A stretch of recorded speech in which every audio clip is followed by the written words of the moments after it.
On April 9, 2015, inside a Cleveland, Ohio courtroom, what appeared to be routine witness testimony quickly turned into one of the trial's most dramatic constitutional confrontations. The proceedings centered on a deadly police pursuit that had taken place more than 2 years earlier, on November 29, 2012, an incident that remained under intense public scrutiny. Prosecutors called veteran Cleveland police officer Michael Demchak to explain his role in the events of that night. But before the courtroom could hear his account, everything changed. Instead of answering questions, the officer invoked his Fifth Amendment right against self-incrimination, bringing the trial to an abrupt pause. That single decision sparked a fierce legal battle over a question that reaches far beyond this case. Can the government force a police officer to testify simply by promising not to prosecute him? As prosecutors, defense attorneys, and the judge clash over constitutional protections, the courtroom shifts from examining evidence to debating the limits of individual rights. The outcome of this exchange could shape far more than one witness's testimony. It could influence how constitutional safeguards are applied in future cases. Microphone. Hold on one second. Ready? Thank you, Mr. Gutierrez. Thank you, Judge. Sir, could you please state your full name and spell your last name for the record? Yes, Michael Demchak, D as in Dan, E-M-C-H-A-K. Are you employed, sir? Yes, I am. And with whom? The City of Cleveland. And in what capacity? I work for the Division of Police as a 3rd District Vice Officer. How long have you been a police officer? In November, it'll be 33 years. Were you working on the night of November 29, 2012? Yes, I was. Okay. And sir, and what district were you in? 3rd District. Okay. And who were you with? What was your shift? I was working, I believe it was 6 at night to 2 in the morning. And who were you with? My partner was Detective Aaron O'Donnell. Okay. There come a point in time where you were involved in a pursuit. On advice of my counsel, I am invoking my right to remain silent. Judge, we believe at this point in time that the witness is not entitled to plead the Fifth Amendment because his testimony will not incriminate himself. And it's the state's position, Your Honor, that at this point in time, this is exactly what the state has been talking about, the blue wall, that this individual will not come testify. He's a police officer. His loyalty should be the citizens of this. Well, are you saying, though, like you did in your brief, that he does not have a constitutional right to, and I'm talking about the factual or legal basis in this case. Are you saying, like you did in your brief, that he doesn't have a constitutional right to, against compelled testimony? No, Your Honor, absolutely not. You said that in your brief, I'll tell you that. Well, Jim. Your Honor, we never said that. He absolutely has a right to assert his Fifth Amendment right. But once he does that in the courtroom, it is up to the court to decide if he has a real and appreciable reason, not just an imaginary fear of possible self-incrimination. Our argument has always been in that brief that he does not have a real and appreciable fear. He will not, in his testimony, will not self-incriminate himself. We have said that he's not going to be charged. Our experts say there's nothing to charge him with. And on top of that, we've seen his internal, aka Garrity statements, so we, as our office, cannot bring charges against him. If you give me a moment, I'm looking for your brief, so if you'll hold on, Mr. Gutierrez. Your Honor, if I may, I would just like to object to Mr. Gutierrez's remarks and move that they be stricken relative to Blue Wall and this production that's engaged in and setting up this argument in the midst of this trial. With the witness refusing to answer questions, the focus of the trial shifts away from the events of the pursuit and toward a fundamental constitutional issue. Prosecutors argue that Officer Demchak has no legitimate reason to remain silent because they have already determined that he will not face criminal charges. They point to internal investigations, expert reviews, and previous grand jury proceedings as proof that his testimony cannot incriminate him. The defense disagrees, arguing that constitutional rights cannot depend solely on a prosecutor's assurances. As both sides present competing legal theories, the judge begins examining not only the facts of this case, but also the broader implications of compelling testimony. What begins as a dispute over one witness is rapidly becoming a debate over the scope of the Fifth Amendment itself. Noted. Your Honor, he took the fifth of the grand jury, and you're well aware of that. And that would mean we would know he was going to do it again here and not cooperate. And that's why we filed many motions, actually, and notices to this court on how this process should be carried out during the trial. I can't remember if there's been reference in testimony so far to the evidence that doesn't come from this witness about where he was. Was he in the Charger, the gray, at least the gray on the model here, unmarked Charger? No, Judge. He was up here with his partner. He's parked up here. In what car? No. He was parked up here, Your Honor, on this hill. In what car? I believe it was I'm not sure, I think it was an unmarked car. I can't remember then, to be candid with you, whether I recall this from evidence that has been given here at trial or from what I've read pre-trial. But the point is, there is evidence from a source other than this witness that he basically was in this parking lot and that he fired his gun, right? Judge, yes, he was parked up here, and as he came down the hill, he fired his gun. And if you remember the grass we have his casings right around this area right here. Right. And I knew there was evidence in the trial to the effect that this witness was present and fired his gun. Correct. How is he situated any bit differently than Michael Brelo? And I don't mean at the scene, I mean as a legal and factual matter. He was there, he shot his, as far as you know, as far as you can tell, with evidence not coming from him, not coming from the witness himself, he shot his gun towards this car with the people in it, right? Correct. How is he then, other than perhaps the weight of the evidence, situated any differently than Michael Brelo? Let's go through your arguments one at a time, because you have four of them. The first is basically that you say, I told him he won't be charged. I don't want to get into whether I or anyone in this courtroom trusts all of you, meaning the prosecution. But is that really enough for a witness to say, for a court to say this witness can be compelled to testify? Well, It's a matter of law. You've read our expert reports from Phil Bogdanov. That's the second thing. I'm asking about your promise, basically. We won't charge you. Well, we've How reviewed. enforceable is that, is what I'm asking. We've reviewed his internal Garrity statements. No, and we cannot. Here's the thing. If you don't mind, Mr. Chalupka, I'd like to go one by one with the arguments, if you don't mind. How enforceable is this promise, hey, I'm not going to charge you no matter what you say? I mean, we're not going to charge him. I mean, we stated that How? to letters. I mean, that You're is. not going to answer the question, am I right? So, it's not enforceable. Moving on. It is true, and I agree with your second point, because I've seen these reports, that Bogdanoff and Katsaris don't believe that this witness can be charged with a crime. So what? Well, we base on their determinations, and that was in our decisions. On top of that, we presented all the evidence to the grand jury, and the grand jury did not return an indictment. Nor do we ask for there to be an I have other indictment. cases pending where you've re-presented to a grand jury the same evidence. So 1 and 2 are sort of based on, 2 is kind of based on 1. Your third argument, he's got to be charged and then raise a Garrity violation.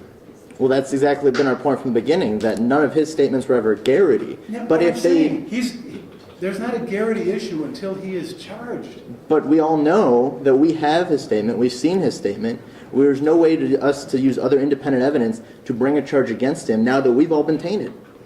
So you're saying, again, we have to rely on your word that, hey, we know we're precluded by Garrity from charging this guy, so we're not going to charge him. Correct. So it's your word again. Correct. And again, I'm not getting into do I or does anybody else trust you. I'm getting into the enforceability of your promises. The law around our reasons as to why we cannot and why we can make the assertion that we will not charge him. between whether it be the guarantee, whether it just be reasonableness by our use of force experts, demonstrate that legally we cannot charge him. That's why we did not charge him, and that's why we will not charge him. But you can. We do not, under the law, we cannot.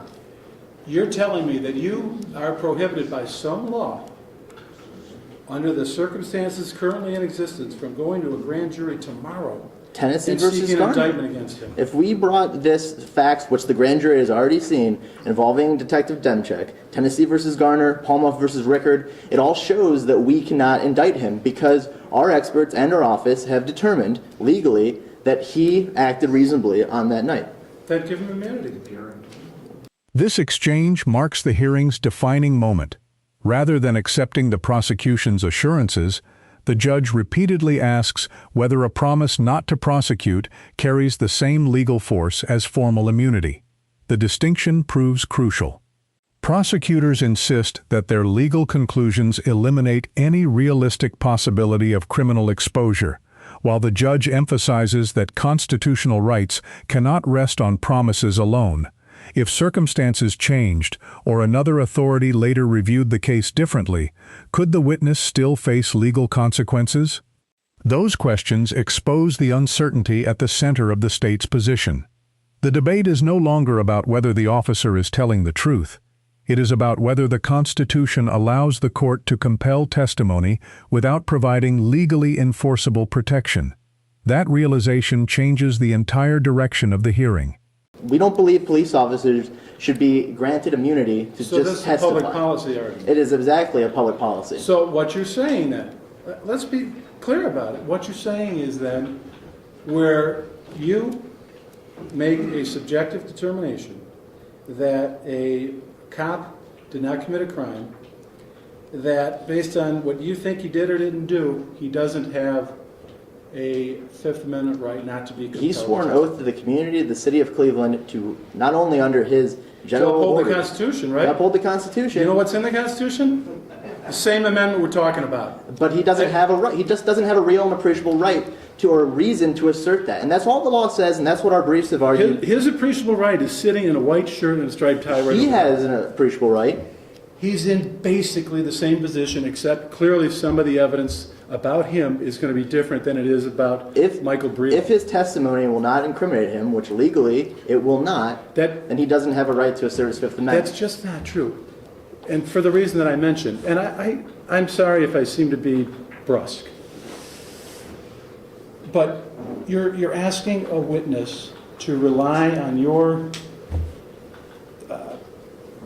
essentially promise that he doesn't face any legal liability, but that's not the standard.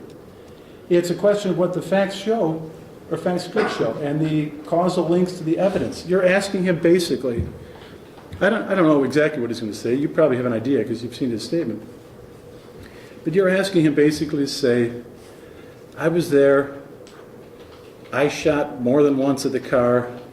You're also, I assume, going to want him to say what he did or didn't see of others do, which is fine. But you can't tell me as a legal matter,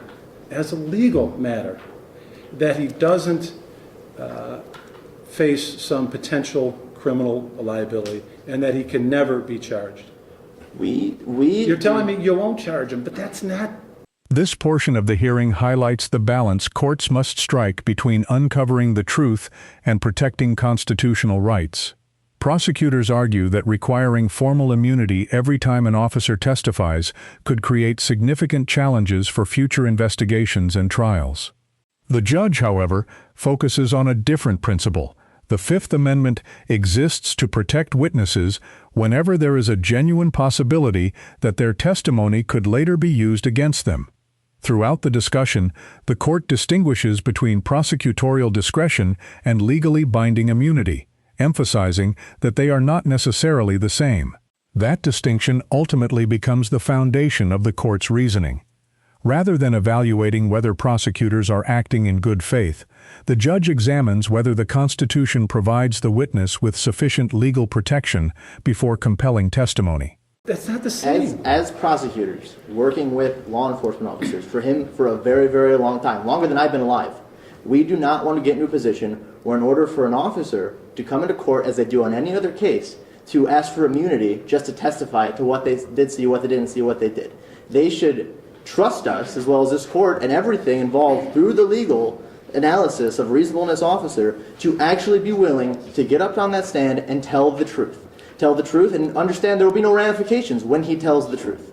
So we do not you're want trying to shame him into waiving his Fifth Amendment right. We believe we have a valid policy argument and a legal argument to tell you that he does not have any real or appreciable danger for you to grant or allow him to, or for you to say he can assert his right. Mr. Marine, did you want to weigh in at all? Your Honor, as a county prosecutor, I make the same, I haven't said a word in this trial, I'd like to now. Your ruling will result in all police officers and then all witnesses. If you're thinking, as you're espousing now, follow, then all witnesses will demand immunity before they come in. It won't end with this. May I It will interrupt? end with every police officer. May I interrupt? Do you mean every witness in every We are not case? going to prosecute this gentleman. This is a fine policeman. I've known him for a long time. We need his testimony in this trial. We're asking for his testimony. We're asking for the truth. That is his duty as a police officer. And if police officers demand immunity, then why not everyone else before they testify? Because if you use your wildest imagination, which you are using now, then theoretically some federal prosecutor or somewhere, not realistically, some other prosecutor out of the blue could prosecute you somewhere. This office of Cuyahoga County is not going to prosecute this man. All we ask for is him to tell the truth. Now, and I don't believe for 1 minute, and I know Officer Demchak, that he would ever tell anything but the truth. But if some witnesses in this position didn't tell the truth, of course we can't grant immunity toward perjury on the witness stand. Not that I think for 1 second he would do it. The need for immunity should be rarely used. There's great writings on it. No court in America has ruled that all witnesses should be given immunity in order to testify, that the Fifth grants that privilege and spreads it out. Immunity should be used in the most rare of circumstances, and I am reluctant to start doing it here and now for fear of the future result. Thank you. How is it that, how can you say if he is, and I assume, because basically they're in the same position too, Diaz and O'Donnell, if their requests to assert the Fifth are granted, how could you say that will result in all witnesses in every case being able to assert the Fifth? Well, you watch it, Judge. You watch every single police officer from this point in and want the Fifth. We've already had 2 others who've asserted the Fifth and filed motions to that. There has been, we've already, I've never seen this in 40 years around here. The police have come and take the Fifth at the grand jury on an investigation of a fellow police officer who jumped up on the hood, and every one of them knows it's wrong. What happened? Jump up on the hood and clip 2 people in a car unarmed. They knew from that moment it happened they were in trouble. That man was in trouble, not they. Well, There's a series of calamities that brought him there. But they knew that man who jumped up on the hood and clipped those 2 people unarmed and killed them were in trouble. They knew it from the dispatcher to the police at the scene, and they didn't tell people. They didn't tell the East Cleveland detective that we put up there where the crime took place in that city. They didn't tell the investigators. This has been our whole argument. They didn't tell the investigators until it was forced on them. Yeah, we object. Right, well, right. Well, thank you. I appreciate it. Mr. Marine, you probably have a right to weigh in before a decision is made with any reference to legal authority or factual authority. Judge, I have nothing else to say. Other than your brief? All right. So I thank you, Mr. McGinty. I thank you, Mr. Chalupka. I thank you, Mr. Marine and Mr. D'Angelo. The particular motion at hand is what? That he be asked to answer the most recent question, which was to the effect of, I think, were you... Was he in the pursuit, Your Honor? Was he... Was he in the pursuit that night was the question. I thought you already... And your request of the court now, Mr. Gutierrez, is to order him to answer the question? Correct, Your Honor. Right, I decline. Given that, I mean, I understand that you disagree with the ruling. I think he's entitled, in other words, I think he's entitled to assert the Fifth based upon the evidence that I know of in this case and based upon what the other evidence not from this witness, shows about where he was and more or less his basic involvement without getting into every detail that night. Recognizing that, and without, of course, waiving your argument that my ruling is incorrect, do we need further questioning and further assertions of the Fifth to make a proper record as far as you are concerned, or do you believe that the appropriate record has been made? No, Your Honor. Mr. Marine, do you have an opinion on the subject? No, I think my client's made it very clear that anything that touches upon the subject matter of this case, he's going to invoke his right to remain silent, and I would appreciate if you would accept that representation as being the representation that will just continue in nature with any question that is asked of him on the Cuyahoga County prosecutor. Thank you, but you're welcome to depart at this point. Okay, thank you. After carefully considering arguments from both sides, the judge reaches the central decision of this hearing. Officer Demchak will not be compelled to answer questions, and the court recognizes his right to invoke the Fifth Amendment under the circumstances presented. The ruling does not determine anyone's guilt or innocence in the underlying criminal case. Instead, it addresses a separate constitutional question: whether a witness can be forced to testify based solely on a prosecutor's promise that no charges will be filed. By concluding that such assurances are not the same as formal legal protection, the judge reinforces the importance of constitutional safeguards within the courtroom. This transcript ends with that decision regarding the witness's testimony and does not include the final verdict in the broader trial. Even so, the hearing stands as a powerful reminder that some of the most significant courtroom battles are fought over constitutional principles rather than factual disputes alone. If you found this case as interesting as we did, make sure to hit that like button, share your thoughts in the comments, and don't forget to subscribe for more incredible case breakdowns and documentary stories.